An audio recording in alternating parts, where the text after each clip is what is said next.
Hello student, welcome back to NSUS. आज की class में हम शुरू करेंगे क्लास 10th के साइंस चैप्टर का first chapter chemical reaction and equations. इसके साथ साथ हम न्यूमेरिकल्स को भी करेंगे। चलिए बिना टाइम वेस्ट किए शुरू करते हैं। Chemistry play an important role in our daily life. रसायन विज्ञान हमारे दैनिक जीवन में महत्वपूर्ण भूमिका निभाता है। From cooking food to rusting of irons, all this process involve the chemical reaction. देखेंगे खाना पकाने से लेकर लोहे में जंग लगने तक इन सभी प्रक्रियाओं में रासायनिक विज्ञान शामिल होता है। इसको और भी डीपली समझने के लिए इस चैप्टर में हम देखेंगे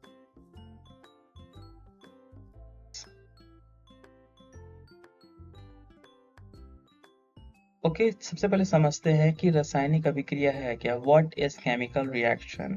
A chemical reaction is a process in which one or more substance react to form new substance with the different properties. रासायनिक अभिक्रिया एक ऐसी अभिक्रिया है जिसमें एक या एक से अधिक पदार्थ आपस में क्रिया करके विभिन्न गुणों वाले नए पदार्थ बनाते हैं।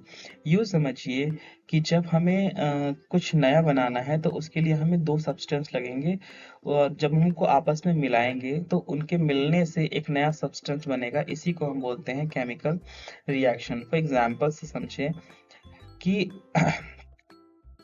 एग्जाम्पल से समझते हैं। यहाँ पे एक आयरन का बोल्ट है। इसको अगर हम ऐसे ही एटमॉस्फेयर में छोड़ दें तो ये एटमॉस्फेयर में ऑक्सीजन के साथ नमी पाकर ये जंग लगा देगा। ओके, इसी को हम रस्ट बोलेंगे। जब लोहा ऑक्सीजन नमी के साथ प्रतिक्रिया करता है तो जंग बन जाता है। In a chemical reaction new substance are always found. इसी तरीके से हर बार नया केमिकल रिएक्शन बनता है।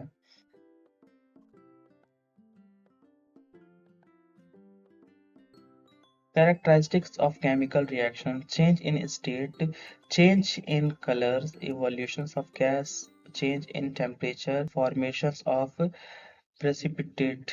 ओके, यानी कि इनकी अवस्थाओं में परिवर्तन हो जाएगा, इनके रंग में परिवर्तन होगा, गैस का विकास हो जाएगा, तापमान में बदलाव हो जाएगा और अवक्षेप का निर्माण हो जाएगा हो जाएगा। यूँ समझिए कि जब भी केमिकल रिएक्शन होगा तो उसमें से इन चीजों में से हमको कुछ ना कुछ देखने को मिलेगा। ओके, इक्वेशंस, रासायनिक समीकरण क्या होता है। रासायनिक समीकरण हम देखते हैं। A chemical equation is always of representing a chemical reaction is using symbols and formulas. Chemical reactions और इक्वेशंस को हमेशा समीकरण यानी सिंबल्स से हम रिप्रेजेंट करते हैं। इसी को हम बोलेंगे रासायनिक समीकरण। यहाँ पे देखिए 2H2O प्लस O2 यानी कि ऑक्सीजन के 2 पार्टिकल्स और हाइड्रोजन के 4 पार्टिकल्स आपस में मिलके क्या बना रहे हैं 2H2O, लाइक प्रोडक्ट बना रहे हैं। ये प्रोडक्ट को हम क्या बोल रहे हैं, water.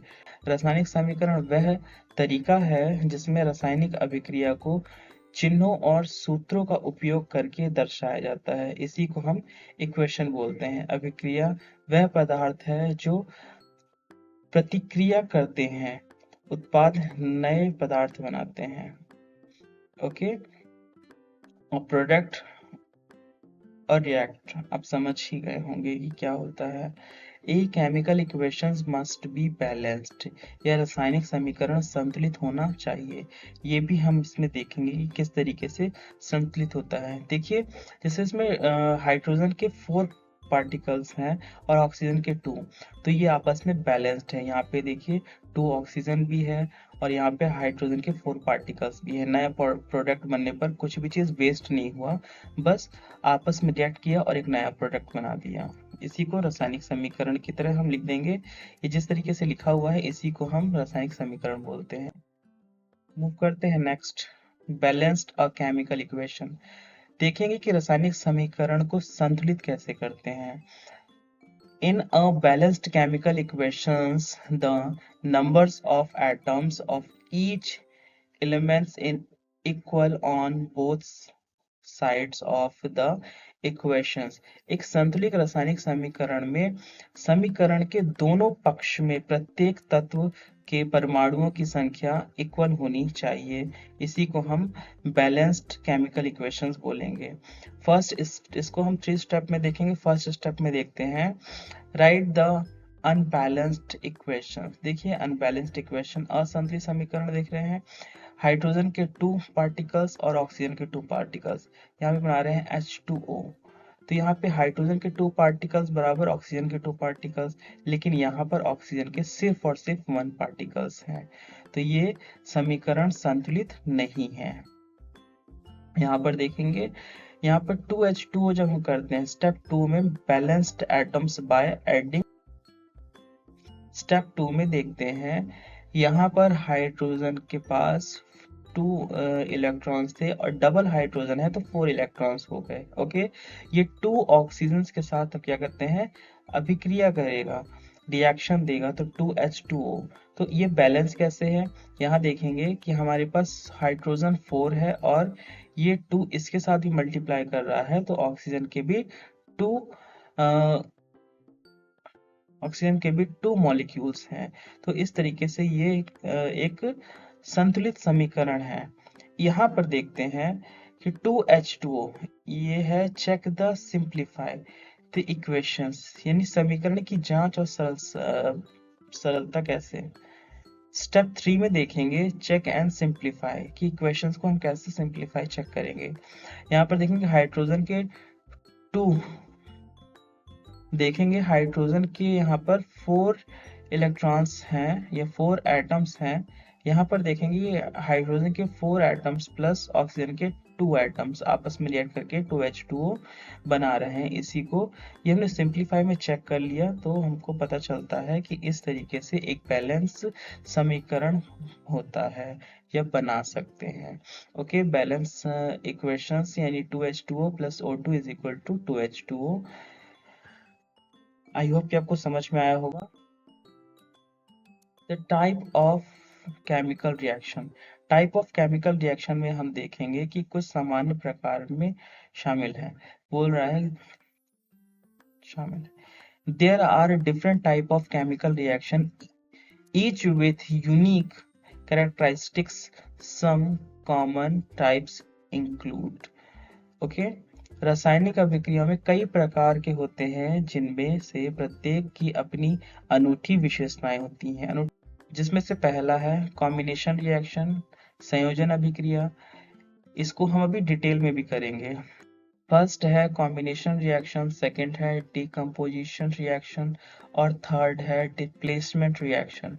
Fourth double displacement reaction, दोहरी विस्थापन प्रतिक्रिया। और यहाँ पर फिफ्थ है ऑक्सीडेशन एंड रिड्यूशन। क्या होता है, चलिए इसको देखते हैं। प्रत्येक रासायनिक अभिक्रिया को एक एक करके हम पढ़ेंगे। पहला आता है कॉम्बिनेशन रिएक्शन, संयोजन अभिक्रिया।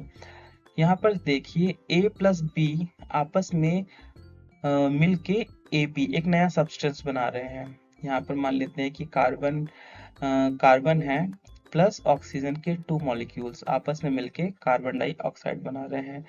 जब 2 अलग अलग एलिमेंट्स आपस में मिलके एक नया सब्सटेंस बनाएंगे तो उसको हम बोलेंगे कॉम्बिनेशन रिएक्शन या संयोजन प्रतिक्रिया। ओके,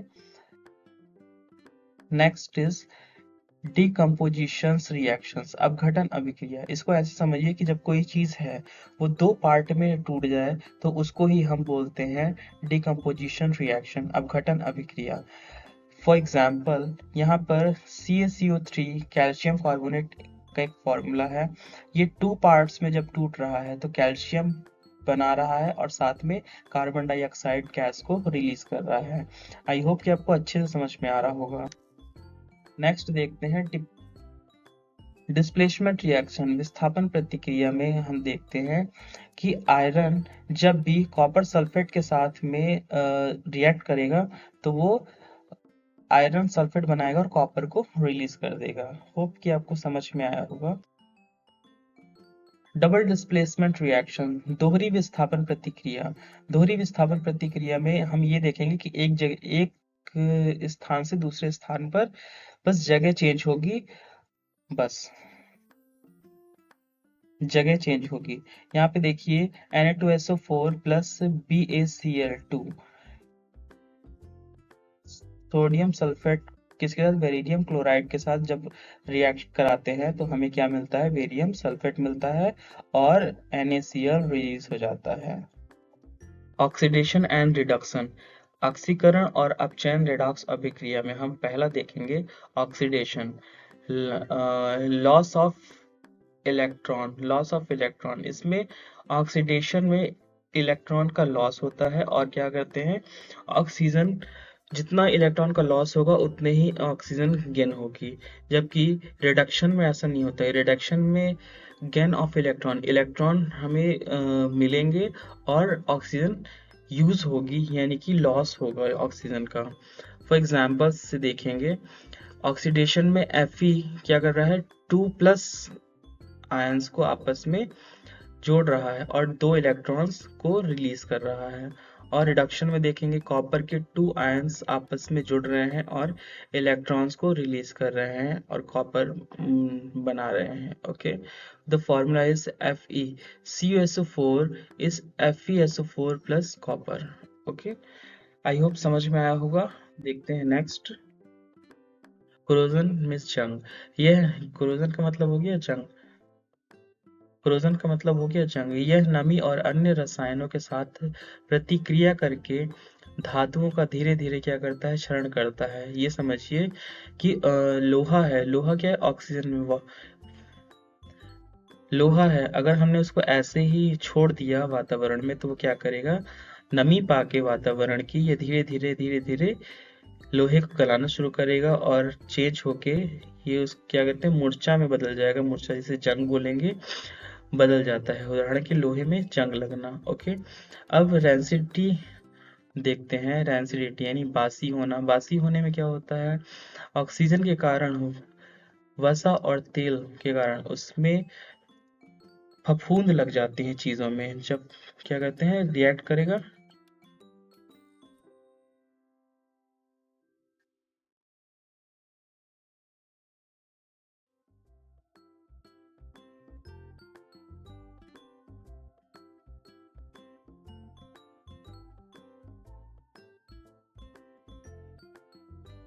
अनप्लेस्ड रेंसिडिटी में देखेंगे कि किसी भी चीज में एटमॉस्फेयर की वजह से चीजें सड़ जाती हैं, दुर्गंध आना शुरू हो जाती है, इसी को हम बोलते हैं रेंसिडिटी।